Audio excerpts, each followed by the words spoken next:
You ask Tiger to calculate. This deals with finding the midpoint between 2 points. The midpoint between the 2 points is 3, -97. Let's solve it step by step. Plot the 2 points and calculate the midpoint using the formula. The coordinates of point 1 are, x1 equals 12, y1 equals -99. The coordinates of point 2 are, x2 equals -6, y2 equals -95. PM represents the midpoint of the 2 points.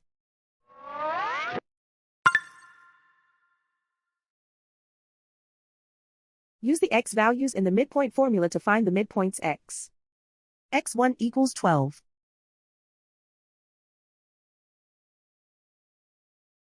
x2 equals -6.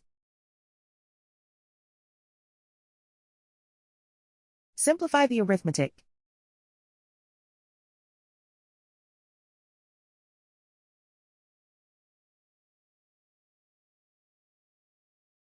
Use the y values in the midpoint formula to find the midpoints y.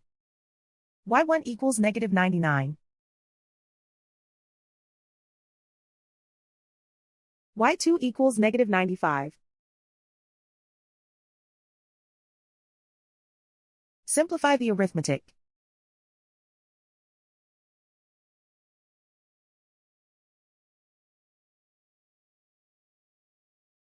And so, the midpoint is 3, -97.